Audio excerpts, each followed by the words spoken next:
राजधानी लखनऊ इंदिरा गांधी प्रतिष्ठान में 29वीं वार्षिक conference of Indian society for assisted reproduction ISAR 2025 की 3 दिवसीय कॉन्फ्रेंस का आयोजन हुआ।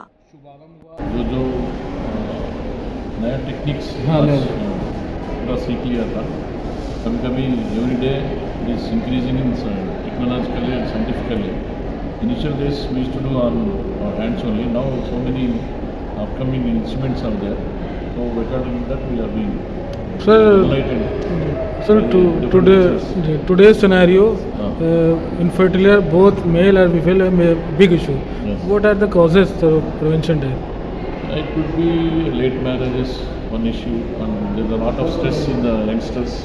Like in those days, for grandfathers and four-grandfathers, they used to have nearly 10 to 12 people.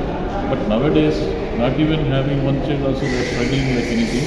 It's because of social, scientific, physiological, physical stress, and environmental stress is also there. Because of all these reasons, they are going to be infertile nowadays.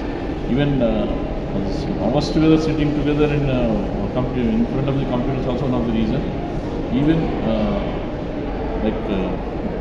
obesity also one of the reason. Even up to 30 years they are not settling. So because of that, late marriage also is one of the reasons. Sir, you came from UP, Lucknow, to the conference organized. How can you feel about conference? Yeah, very nice place. For 20 years back I came here. There are a lot of change in Lucknow. Lot of development is there. Even ISAR also very conducted nicely. We enlightened so many things in the infertility area. Sir, what are the message given to newcomer doctor to working in infertility department? So what are the messages? Okay, there is a lot of scope is there, but you need to have sense of that time. You need to hard work in this. It is not a routine like clinical examination, but you need a lot of interest, enthusiasm, and hard working, and selfly motivated. Otherwise, you cannot do this profession. Sir, given your introduction. I am Dr. Sarath Babu from Mancherial, Telangana State. I am a member, Central Committee member from Telangana. Thank you so much. नमस्कार जी, मेरा नाम प्रभु मिश्रा है। मैं president हूँ IASRM, international association of stem cell and regenerative medicine का।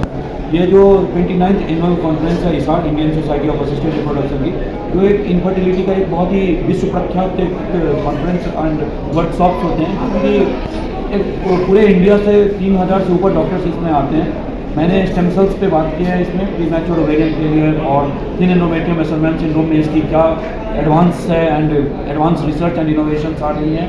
तो even जब IVF भी फेल हो जाता है तो सरोगेसी के अलावा क्या ऑप्शंस है, तो स्टेम सेल्स एक नया रिसर्च, नया ऑप्शन के रूप में आ रहा है, जो एंडोमेट्रियम को दोबारा निर्माण करता है, एज वेल एज जो अंडे में, जो ओवरी में अंडे बनने बंद हो जाते हैं।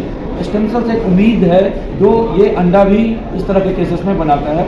ना आप बात कर सकते हैं डॉक्टर वंदना बंसल मैम, जो डायरेक्टर हैं जीवन ज्योति हॉस्पिटल के इलाहाबाद। मैम के साथ हमारा कोलैबोरेटिव सेंटर भी है इलाहाबाद में। मैम अपना मैम अपना कॉलेज का परिचय देते हुए बताइए।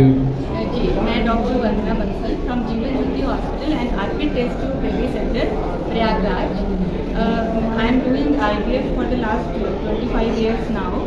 तो अभी IVF में ये दिक्कत आती थी कि कई पेशेंट ऐसे होते हैं जिनकी इंडोमेट्रियम डैमेज होती है, तो हम एम्ब्रियो कहीं डाल नहीं पाते, और जब तक इंडोमेट्रियम बराबर नहीं होती तो ऐसे पेशेंट्स में IVF भी नहीं कर सकते, तो उनके लिए कोई होप नहीं था। तो now I have connected doctor Prabhu Mishra and at our center we are going to start stem cell therapy for such patients जहाँ पे इंडोमेट्रियम बराबर नहीं बनती है, जहाँ पे कोई भी ट्रीटमेंट काम नहीं करता है।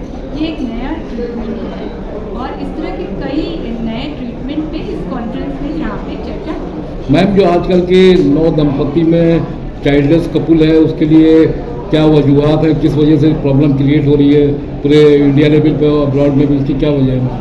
देखिए, ये तो एक मॉडर्नाइजेशन का साइड इफेक्ट है, बिकॉज आजकल क्या हो रहा है, लेट मैरिज हो रही है, women are more career conscious, तो दे डिले मैरिज। शादी भी देर से होती है, शादी देर से होती है तो बच्चा देर से होता है, जबकि बच्चा पैदा करने की जो सही उम्र होती है वो 30 साल से पहले पहला बच्चा हो जाना है। 30 साल से पहले फीमेल में 30 साल के बाद फर्टिलिटी गिरने लगती है और 35 साल के बाद वो बिल्कुल ड्रास्टिकली गिर जाते हैं, जो कि आजकल हमारे पास पेशेंट ही आते हैं 35 ईयर्स में शादी ही होती है, तो चारा ही नहीं होता यूजली।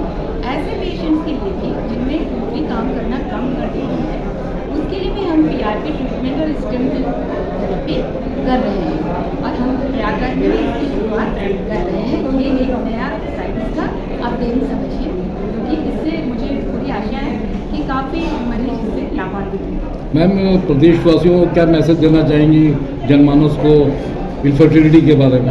मैं ये बोलना चाहूँगी कि हमारी व्यस्त जिंदगी में हमारी जीवन शैली बहुत बदल गई है, तो सबसे पहले इम्पॉर्टेंट है लाइफ स्टाइल मैनेजमेंट, जो कि कहीं खो सा गया है। हमें डाइट और एक्सरसाइज पे ध्यान देना चाहिए, सही बॉडी वेट रखना चाहिए, और मोबाइल फ़ोन से जहाँ तक हो सके जितना प्रयोग नहीं करें, क्योंकि उससे भी रेडिएशन निकलता है। और सही समय पे शादी होनी चाहिए। जो लोगों को डिले शादी हो रही है, लाइफ पार्टनर नहीं मिला है, उनके लिए भी एक खुशखबरी है कि वो अपने अंडे फ्रीज कर सकते हैं। एक बैंकिंग की भी सुविधा होती है आजकल, तो जिनको अभी पार्टनर नहीं मिला है या कैरियर बनाना है, तो वो 30 साल के पहले अपने अंडों को रिजर्व करें। उससे अपने अंडों की सहायता से later on they become mother. ठीक है। Also news sir, final comments में क्या कहना चाहेंगे? डेफिनेटली अभी देखिए साइंस हमारे देश में बहुत ही आगे बढ़ रहा है, और जिस तरह से रिसर्च एंड इनोवेशन में इंडिया ने मेक इन इंडिया प्रोग्राम जो हमारे प्रधानमंत्री जी लेके आए, उसके अंतर्गत देखिए तो एक देश में एक बहुत ही बड़ा ये कैंपेनिंग है जो कि रिसर्च एंड इनोवेशन पे सबको टूल दी जा रही है, और इस तरह की नई नई चिकित्सा पद्धति आ रही है।